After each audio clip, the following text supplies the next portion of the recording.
The Assembly will now hear an address by His Excellency Mr. Mohamed Irfaan Ali, President of the Co-operative Republic of Guyana. I request protocol to escort His Excellency and invite him to address the Assembly.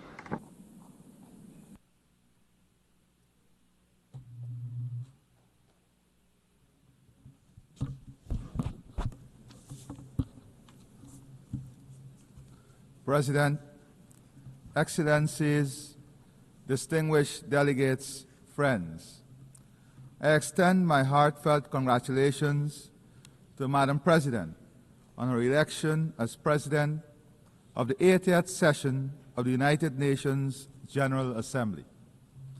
I also record my profound appreciation for His Excellency Philemon Yang of Cameroon, whose distinguished stewardship and steady hand guided the 79th session.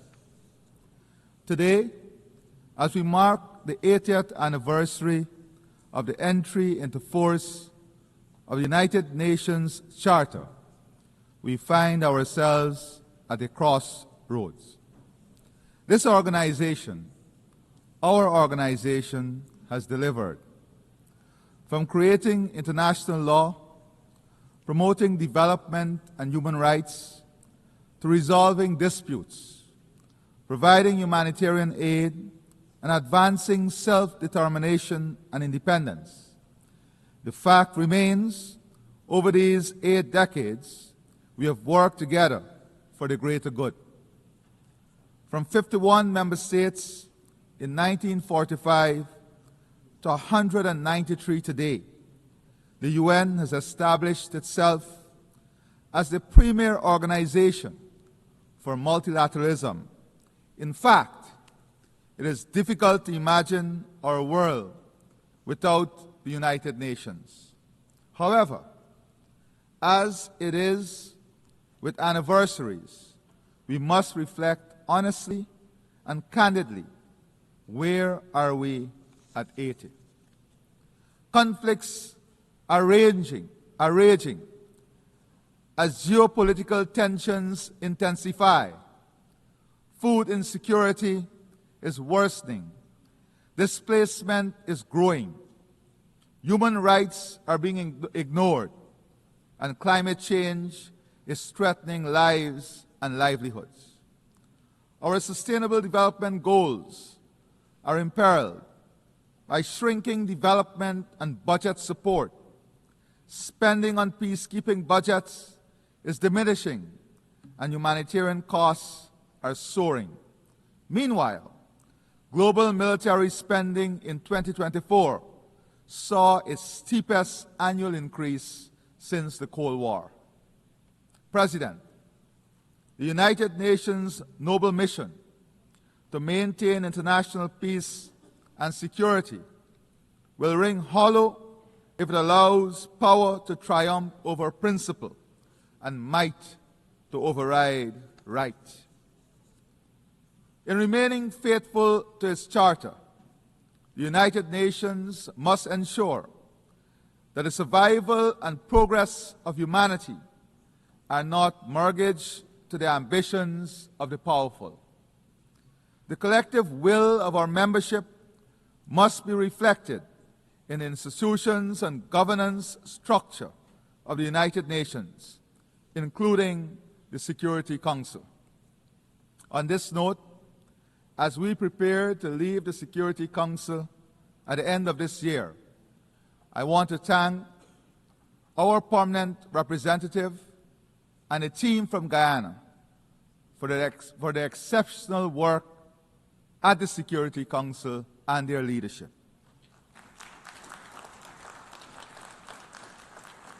It is precisely when the ideals of the United Nations are tested by horrific realities that the collective must act in defense of the UN Charter and international law. At present, a dark shadow looms over the 80th session of the General Assembly. Genocide in Palestine, annexation of Ukrainian territory, persecution of women in Afghanistan, humanitarian catastrophe in Sudan, brutal gang violence in Haiti, increased transnational organized crime, trafficking, and illegal immigration.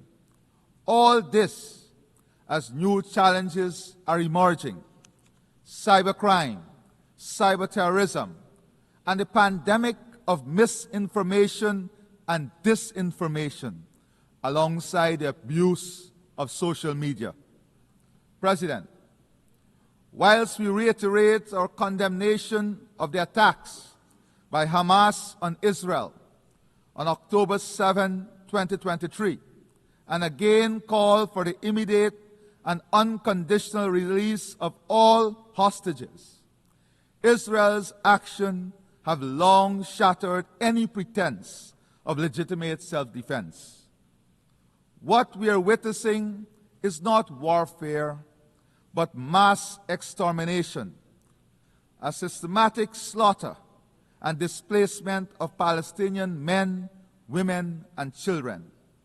Those who escape the bombs and bullets are condemned to die slowly, starve of food, water, and hope. This is a war crime. The international community must not remain paralyzed while an entire people is annihilated. Impunity must never triumph over justice. We must take urgent action to halt the genocide, return the hostages, and accelerate our efforts towards the two-state solution. We urge Qatar, Egypt, and the United States to continue their efforts in this regard. Further, the situation in Ukraine remains of utmost concern. Guyana reiterates its call for an urgent end to the Russia-Ukraine war and reaffirms its support for Ukraine's sovereignty and territorial integrity. Equally, the international community must act decisively in Haiti, where gang violence, displacement, and shortages of food and medicine have pushed the nation into deepening despair.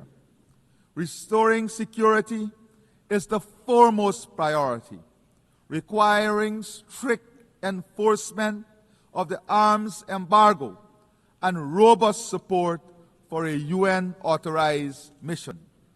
I emphasize that without urgent humanitarian funding and a Haitian-led and owned political process, stability will remain elusive.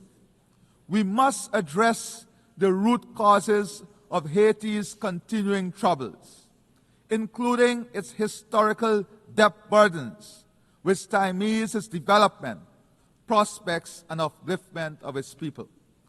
As President Macron acknowledged, making Haiti pay for its independence was unjust.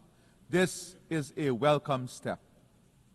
President, turning to my own country, Guyana, a small and peaceful state, we have endured repeated threats and aggression from the Bolivarian Republic of Venezuela. The territorial controversy between our states is now before the International Court of Justice, which has twice reaffirmed its jurisdiction and which in 2023 issued provisional measures ordering Venezuela to refrain from altering the status quo. Yet, Venezuela persists with unilateral laws and threats of annexation, flagrantly violating international law, the UN Charter, and the very principles that sustain global order. If the rights of a small state can be trampled upon and legally binding orders ignored, what protection remains for any nation under international law?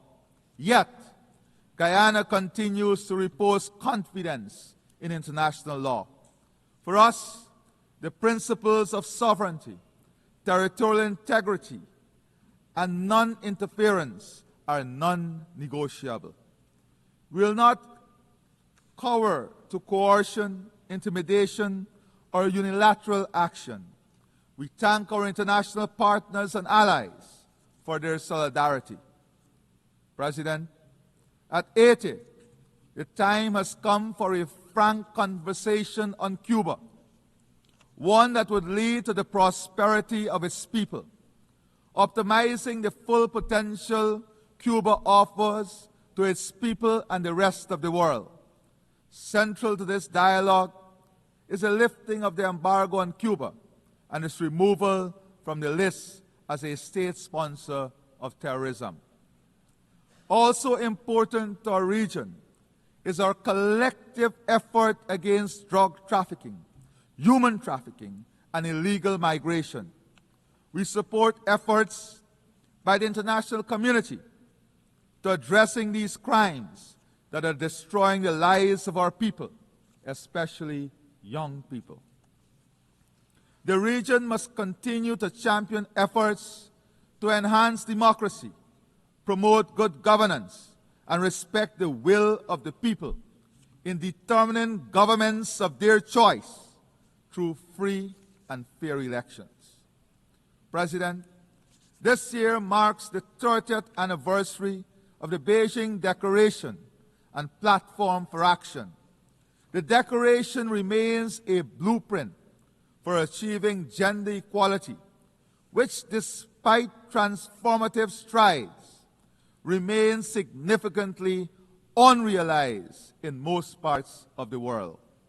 In Guyana, the dividends of strategic investments in leadership and capacity building for women and girls are evident. More women have assumed leadership roles in government, in parliament, and in public and private sectors. We have achieved gender parity in education at all levels and advanced the socio-economic empowerment of women through land and home ownership and diverse job opportunities in traditional and emerging sectors. To enable women to participate equally and competitively in the workforce, government is offering child care support, which will include day and night care centers for children. President, survival of our people, our economies, and our planet depends on accelerating action on the Sustainable Development Goals. It requires a people-centered approach that prioritizes ending poverty and hunger, ensuring protection of children, support for persons with disabilities, and empowerment of young people. Peace, stability, and sustainable development cannot exist in isolation from the urgent need to address climate change, which poses an existential threat to the most vulnerable and to our shared future. Guyana repeats the call for accelerated, unified global action to limit global warming.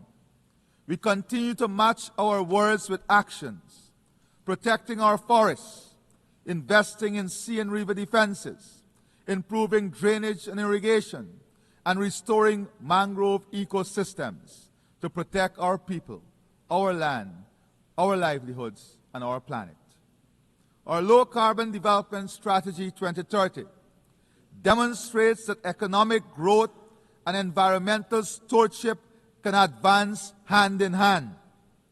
As the first country certified under the RED Plus Environmental Excellence Standard and a successful seller of carbon credits, we are demonstrating that nature has tangible value and that innovation and responsibility can and must be rewarded.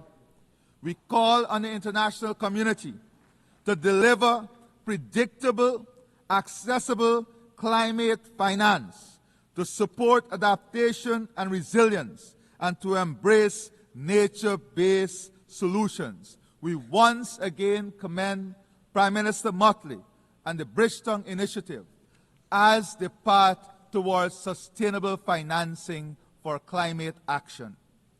President, this year marks the 10th anniversary of the Sustainable Development Goals.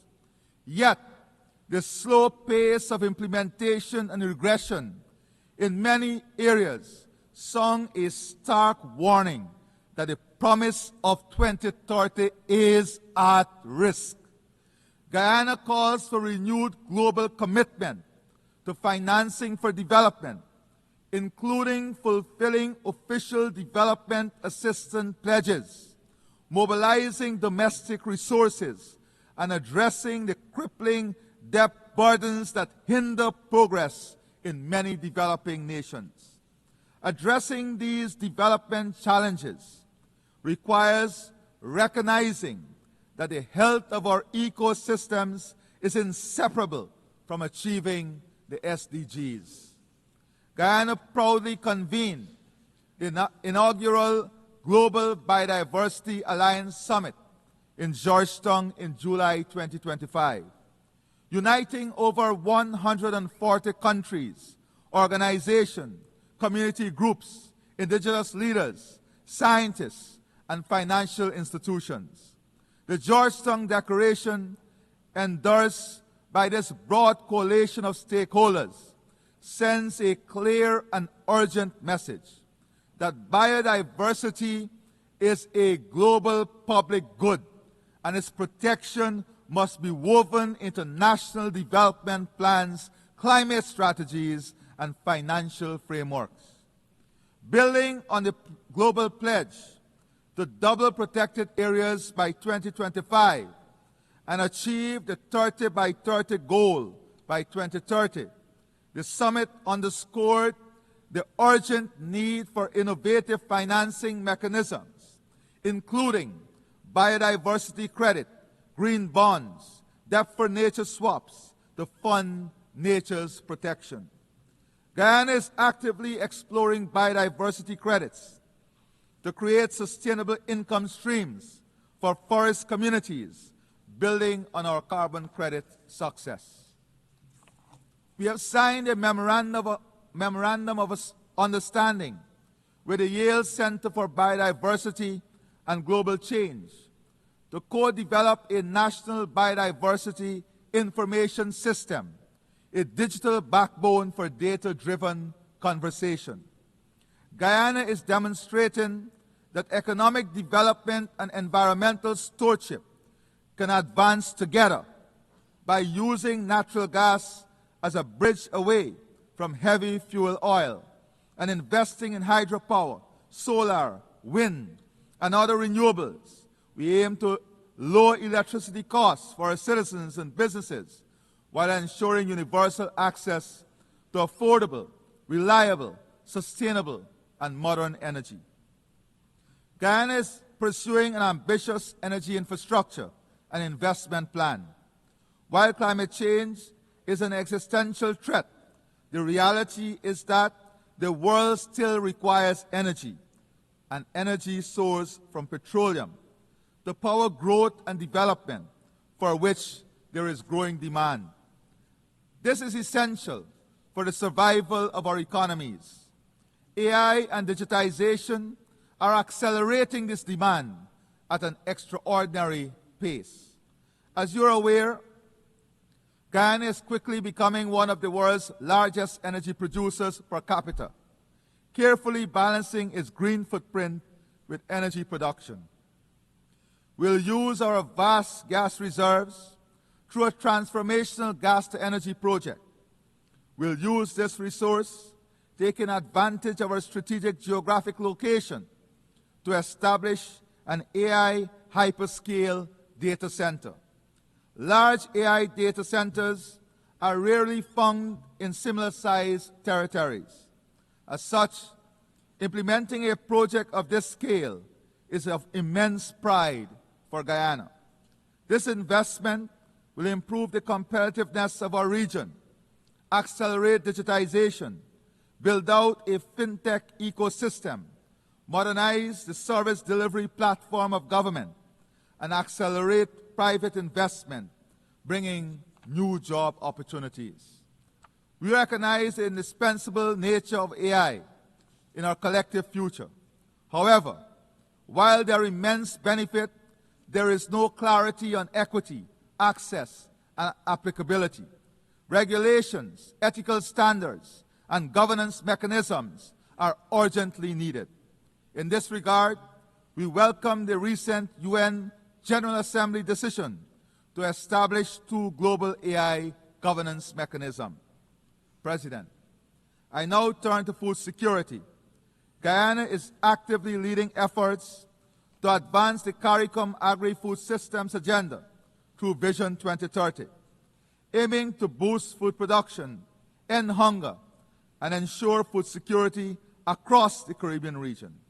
Our experience demonstrates that strategic investment and political will can transform national and regional food systems. Guyana calls for the transformation of global food systems to be more resilient, sustainable, and equitable by strengthening local production and reducing dependence on volatile markets. Guyana stands ready to share its experience and partner with others to ensure nutritious food for all. As the United Nations commemorates its 80th anniversary, let us recall that this organization was conceived not in comfort, but in crisis, forged from the ashes of war to serve as the conscience and compass of humanity. 8 decades later, that duty has not dimmed, it has only grown more urgent. If the UN is to remain humanity's best hope, it must stand firm against aggression and remain fully engaged with the great question of our time. We must be bold in recognizing the necessity for institutional adjustments that will advance the organization's success. Our generation will be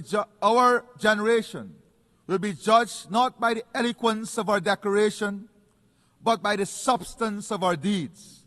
From the ruins of Gaza to the streets of Haiti, from cave to the drowning coasts of small island states, the peoples of the world cry out for more than words.